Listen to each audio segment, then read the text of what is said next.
যুক্তরাষ্ট্রের loss অ্যাঞ্জেলসে motor শোভাযাত্রায় লাল সবুজের পতাকা উড়িয়ে বিজয় দিবস উদযাপন করেছে দেশটিতে অবস্থানরত প্রবাসী বাংলাদেশিরা। এ সময় লিটল বাংলাদেশের ১৪তম প্রতিষ্ঠাবার্ষিকীও পালন করা হয়। আয়োজন করা হয় জমকালো সাংস্কৃতিক অনুষ্ঠানে ছিল লস অ্যাঞ্জেলস ও পার্শ্ববর্তী শহরগুলোতে বসবাসরত বাংলাদেশিদের প্রাণবন্ত উপস্থিতি। অনুষ্ঠান সঞ্চালনা করেন মিঠুন চৌধুরী, সাজিয়া হক মিমি এবং ফারহানা সাইদ। এ সময় বীর মুক্তিযোদ্ধাদের বিশেষ সম্মাননা প্রদান করা হয়।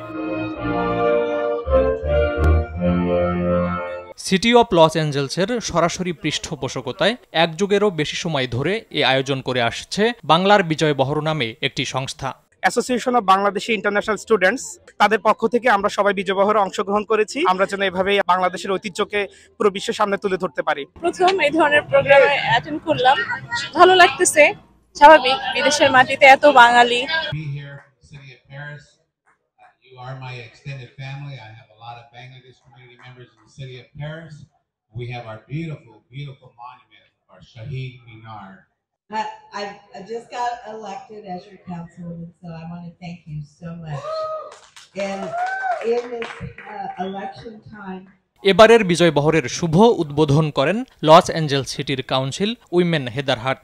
সম্মিলিতভাবে বাংলাদেশ ও আমেরিকার জাতীয় সঙ্গীত পরিবেশনের মধ্য দিয়ে দুই দেশের জাতীয় পতাকা উত্তোলনের পর শুরু হয় দিনব্যাপী বর্ণাঢ্য আয়োজন। 4, 3, 2, 1,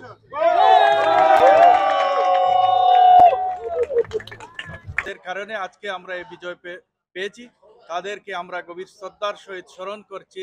এই বিজয়ের মাসে শহীদদের প্রতি আমরা শ্রদ্ধা নিবেদন করছি।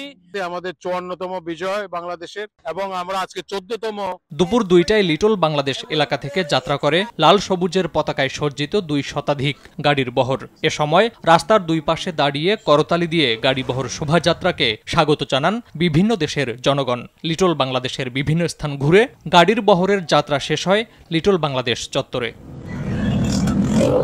ফারুক হোসেন, RTV।